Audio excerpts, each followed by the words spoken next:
This is the video for Part 1 of Section 4.1, Polynomial Arithmetic and the Division Algorithm. In Chapter 1, we examined the properties of the set of integers and abstracted from them the concept of a ring. In this chapter, we want to analyze polynomials. As we'll see, the set of polynomials with coefficients in a ring R shares many of the same properties as the set of integers. For instance, the fundamental theorem of arithmetic tells us that every integer has a unique factorization as a product of primes. Similarly, every polynomial has a unique factorization as a product of irreducible polynomials, the analog of prime numbers.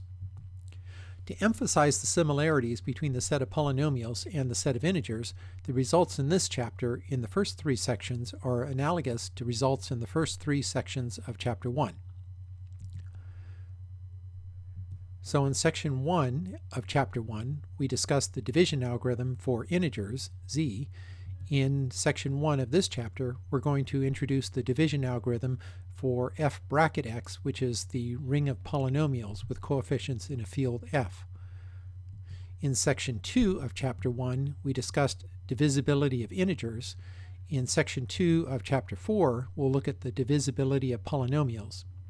Also in Section 2 of Chapter 1, we introduced the greatest common divisor of two integers, and in Chapter 4, Section 2, we'll introduce the greatest common divisor of two polynomials. And then in Section 3 of Chapter 1, we looked at prime numbers. In Section 3 of Chapter 4, we'll introduce irreducible polynomials, again the analog of prime numbers. And in Chapter 1, Section 3, we looked at unique factorization of integers. And in Section 3 of Chapter 4, we'll look at unique factorization of polynomials. Now the set of polynomials has some additional properties, however, that have no analog in the set of integers. In particular, we can consider roots of polynomials and can use the roots to characterize the irreducible polynomials. So let's start by letting R be a ring, and then a polynomial with coefficients in R is an expression of the form a0 plus a1x plus a2x squared plus ... down to a sub n x to the n, where n is a non-negative integer and each coefficient a sub I is an element of the ring R. In this notation, x is called an indeterminate. In this context, x is not a variable, as in a function, which we can replace with a number or ring element.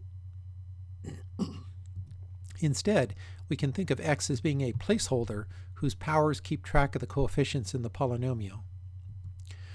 So let's let R and then x enclosed in a square brackets be the set of all polynomials with coefficients in R. So R bracket x is the set of polynomials of the form a0 plus a1x plus a2x squared down to a sub n x to the n, where n is a non-negative integer and a0, a1, a2 down to a sub n are elements of the ring R. We want to define an addition and a multiplication so that R bracket x is a ring. Before we can define the algebraic operations, however, we need to first define equality of polynomials. So two polynomials p of x equal to a0 plus a1x plus a2x squared down to a sub n x to the n, and q of x equal b0 plus b1x plus b2x squared down to b sub n x to the n in our set R bracket x are equal, provided that their corresponding coefficients are equal. That is, a sub I is equal to b sub I for each I equals 0, 1, 2, down through n. Along with this definition, we adopt the convention that if q of x equal b0 plus b1x plus b2x squared down to b sub n x to the n to b sub n are equal to 0, then we can drop the terms with 0 coefficient and just write q of x as b0 plus b1x plus b2x squared down to b sub m x to the m, where b sub m is the highest non-zero coefficient. Now we can define addition and multiplication. So we'll start with polynomial addition. So for all p of x and q of x, polynomials shown in R bracket x, p of x plus q of x will be the polynomial a0 plus b0 plus a1 plus b1x plus a2 plus b2x squared all the way down to a sub n plus b sub n x to the n. So we just add the corresponding coefficients. So by adding terms with coefficient 0, if necessary, we can assume that the same powers of x appear in both p of x and q of x. Next, we want to define polynomial multiplication. So for all p of x and q of x in R bracket x as shown, then p of x times q of x will be the polynomial c0 plus c1x plus c2x squared down to c sub m plus n x to the m plus n, where the coefficients c sub k are determined by multiplying the expressions out formally using the distributive laws in R and the rules of exponents. X to the I, x to the j will be x to the I plus j, and collecting like terms. So this will become a little bit clearer once we see some examples. So for each k greater than or equal to 0, the coefficient of x to the k can be written by the formula c sub k will be a0 b sub k plus a1 times b sub k minus 1 plus a sub 2 times b sub k minus 2, all the way down to a sub k minus 1 times b1 plus a sub k times b0. So these are products of all, when we multiply these the terms in p of x and q of x together, these are going to be all the terms that give us a power of x to the k. And we can write this in summation notation as the sum from I equals 0 to k, a sub I, b sub k minus I. So let's look at an example. So let's have our ring will be z sub 7. So in z sub 7 bracket x, we're going to let f of x be the polynomial 3 plus 6x plus 5x to the fourth, and g of x will be the polynomial 5 plus 4x plus 2x squared. And we want to find the sum of these two polynomials and also their product. So let's start with the sum. So f of x plus g of x, this will be just the sum of the two polynomials as shown. And what we need to do is we need to add the like terms together. So we'll start by adding the terms with no x, so that will be 3 plus 5. And then the terms that involve x, so that will be 6 plus 4, quantity times x. And then we have a term that involves x squared, 2x squared, and a term that involves x to the fourth, 5x to the fourth. And now we're doing our arithmetic in z sub 7, so 3 plus 5 is 8, which in z7 is going to be 1. 6 plus 4 is 10 in z7, that's equal to 3, so the second term will be 3x. And then we have the remaining terms, 2x squared plus 5x to the fourth. So that will be the sum of the two polynomials. Now the product, f of x times g of x, this will be the product of the two polynomials shown. And the way we'll compute this product is we'll basically just use the FOIL method. So we'll multiply each term in the first polynomial. This will be 3 times the second polynomial, 5 plus 4x plus 2x squared, plus 6x times the second polynomial, plus 5x to the fourth times the second polynomial. And then we can distribute each of these products. So in the first product, we've got 3 distributed over each of the 3 terms in the polynomial. So this will be 3 times 5 is 15 mod 7. That will be 1. 3 times 4 is 12, and in Z7 that will be 5. And then 3 times 2 is 6. So we obtain 1 plus 5x plus 6x squared. And then in the second product, we're going to have 6x times 5. That will be 30x. And mod 7, 30 is equal to 2. So we obtain 2x. And then 6x times 4x. And mod 7, 24 is equal to 3. And then 6x times 2x squared is equal to 12x cubed. And mod 7, 12 is equal to 5. And then in the third product, we've got 5x to the fourth times 5. That will be 25x to the fourth, which is 4x to the fourth. And then 5x to the fourth times 4x, that will be 20x to the fifth, which is mod 7, 20 is equal to 6. And then 5x to the fourth times 2x squared is equal to 10x to the 6. And mod 7, 10 is equal to 3. And so then we're going to collect like terms. So we have just one term that doesn't involve x, and so that's 1. and then two terms that involve x to the first power, so that will be 5 plus 2 quantity times x. We have two terms that involve x squared, so that's 6 plus 3x squared. And then we have an x cubed term, and x to the fourth, x to the fifth, and x to the sixth term. And then adding these up, well, 1 plus 5 plus 2 is equal to 0. And then 6 plus 3 is equal to 2 mod 7. And then the remaining terms are just as they are. So that's the product of f of x times g of x. Now the following theorem summarizes the above discussion and states some additional facts about our polynomial set R bracket x. And the proof is straightforward and is omitted. So this is theorem 4.1. Suppose R is a ring, then R bracket x is a ring. So to show this, we would need to verify the ring axioms hold in R bracket x. And the additive identity of R bracket x is the additive identity P of x equal to a naught plus a1x plus a2x squared down to a sub n x to the n in R bracket x. Its additive inverse minus P of x is just obtained by taking the additive inverse of each of the coefficients in P of x. So this is minus a naught plus minus a1x plus minus a2x squared all the way down to minus a sub n x to the n. Furthermore, if R is commutative, then R bracket x is also commutative. And if R has a multiplicative identity 1 sub R, then 1 sub R is also a multiplicative identity for the polynomial ring R bracket x. So again, the proof is omitted for this theorem, but it's just a matter of going through each of the axioms in the. Now we have one new definition for polynomials that we don't have for integers, and that's the degree.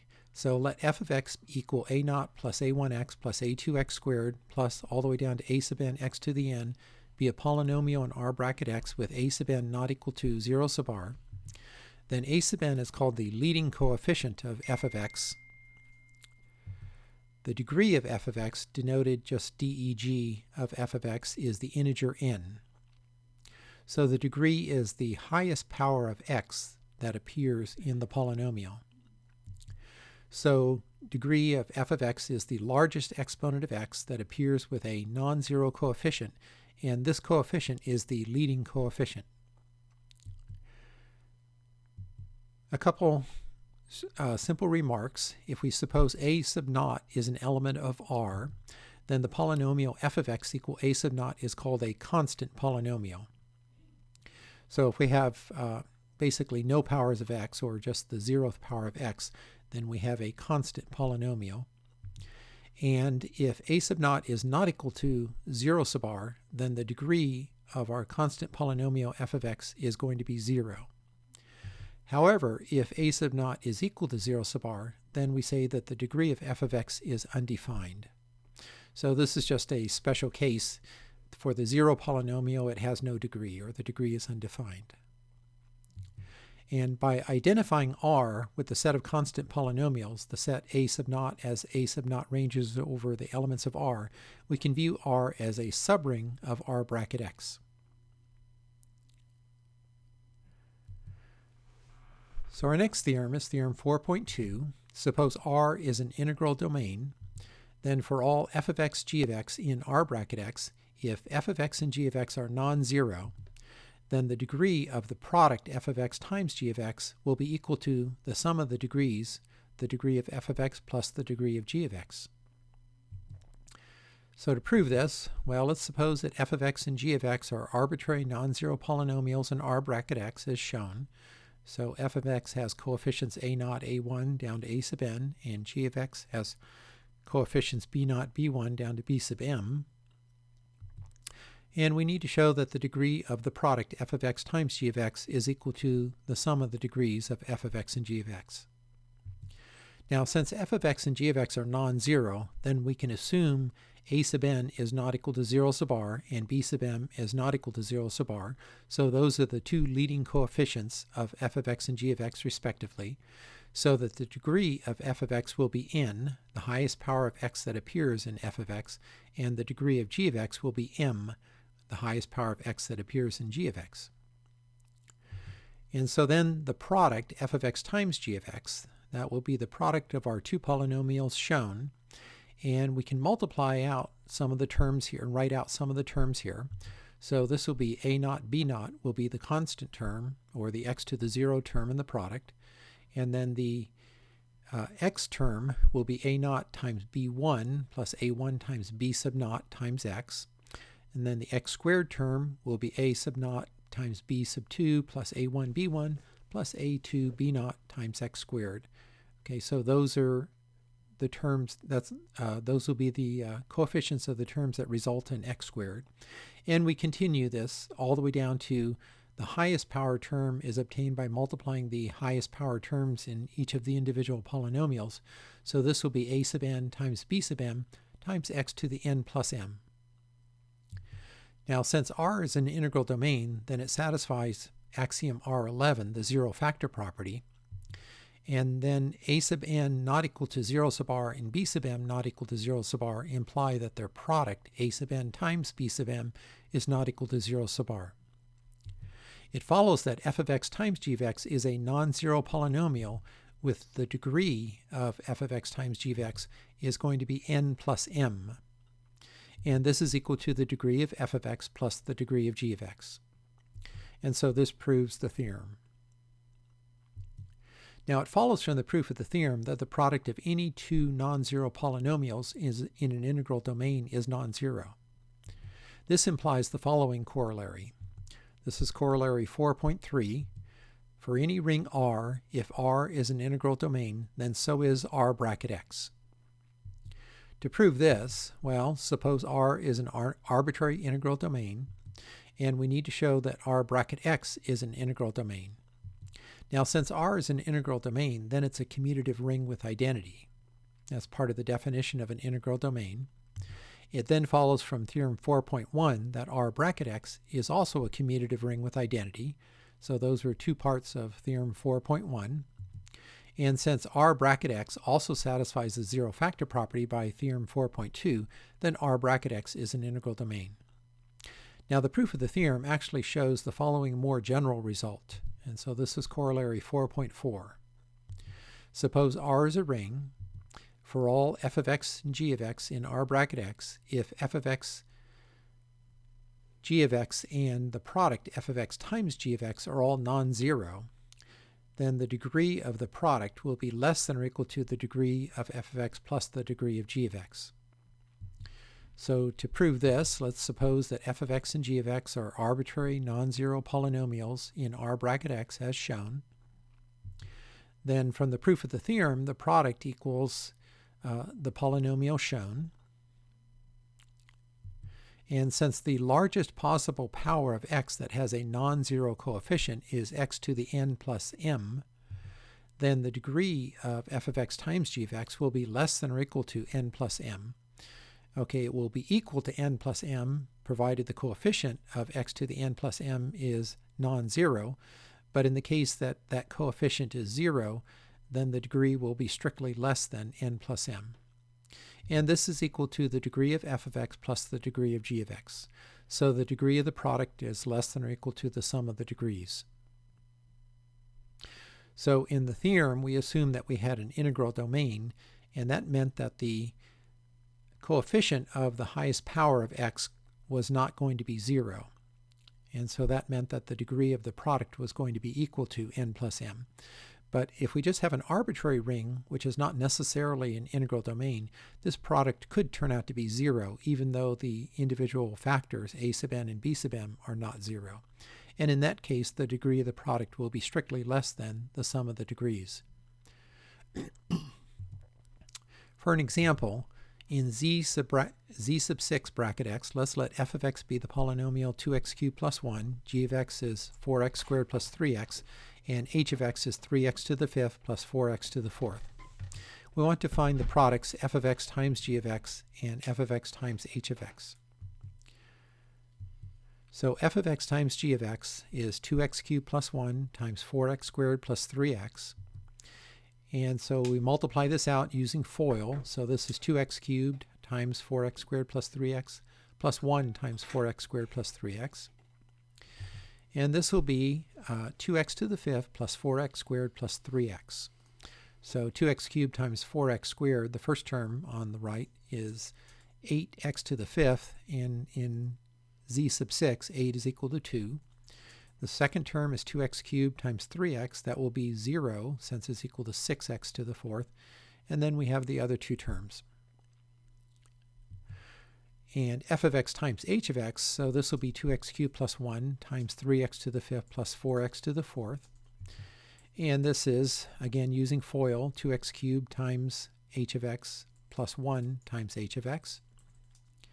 And the first term on the right there, that will be 2x cubed times 3x to the fifth will be 6x to the eighth. And mods in z sub 6, 6 will be 0. So that term is actually gone. And so we pick up our next term as 2x cubed times 4x to the fourth is 8x to the seventh. And mod 6, that will be 2x to the seventh. And then the other two terms drop down. And so then note that the degree of f of x times g of x is 5, which is equal to 3 plus 2, which is the sum of the degrees of f of x and g of x. While the degree of f of x times h of x is 7, which is less than 3 plus 5, which is equal to the degree of f of x plus the degree of h of x. So in this case, the degree of the product is strictly less than the sum of the degrees of the two constituent polynomials. Since z sub 6 is not an integral domain, then Theorem 4.2 does not apply. Next, we have Corollary 4.5. Suppose R is an integral domain. For all f of x in R bracket x, f of x is a unit in R bracket x, if and only if f of x is a constant polynomial that is a unit in R. In particular, in the case that f is a field, the units of f bracket x are the non-zero constants in f. So to prove this, let's suppose that f of x in R bracket x is an arbitrary polynomial. This is a biconditional statement, so we have to prove forward and backward directions. So for the forward direction, we'll suppose that f of x is a unit in R bracket x. We then need to show that f of x is a constant polynomial that is a unit in R. Since f of x is a unit in R bracket x, then there exists the polynomial g of x in R bracket x, such that f of x times g of x is 1 sub r. It follows then from Theorem 4.2 that the degree of f of x plus the degree of g of x is equal to the degree of the product, which is equal to the degree of 1 sub r, which is equal to 0, since 1 sub r is a constant polynomial. Now, since degrees are non-negative integers, this implies both f of x and g of x have degree 0, so are constant polynomials. Then f of x is equal to a sub naught and g of x is equal to b sub naught for some a sub naught, b sub naught in R. Since f of x times g of x is 1 sub r, then a sub naught times b sub naught is equal to 1 sub r, which implies both a sub naught and b sub naught are units in R. Therefore, f of x equal a sub naught is a constant polynomial that is a unit in R. This proves the forward direction. Next, for the backward direction, we'll suppose f of x is a constant polynomial that is a unit in R. We need to show that f of x is a unit in R bracket x. Now the hypothesis implies that f of x is equal to a sub naught for some unit a sub naught in R. And since a sub naught is a unit in R, then there exists a b sub naught in, that should be a capital R, such that a sub naught b sub naught is equal to 1 sub r. So let's let g of x be the polynomial, the constant polynomial equal to b sub naught. Then f of x times g of x is equal to a sub naught b sub naught, which is equal to 1 sub r, which implies that f of x is a unit in R bracket x. And this proves the backward direction. For an example, in z bracket x, the only units are the constant polynomials 1 and negative 1, since these are the only units in z. In z sub 6 bracket x, the units are the constant polynomials 1 and 5, since these are the only units in z sub 6. In z sub 5 bracket x, since z sub 5 is a field, the units are all the non-zero constant polynomials 1, 2, 3, and 4. For another example, Note that the result of the corollary need not hold if R is not an integral domain. For instance, in Z25 bracket x, 5x plus 1 times 20x plus 1 equals 1. If you multiply those two polynomials out, we'll have 100x squared, which is 0 in Z25, plus 25x, and again in Z25 that will be 0, and the only term that survives is the constant term 1. This implies that 5x plus 1 and 20x plus 1 are both units in Z sub 25 bracket x. However, neither one of those is a unit in Z sub 25. Neither one of these is a constant polynomial.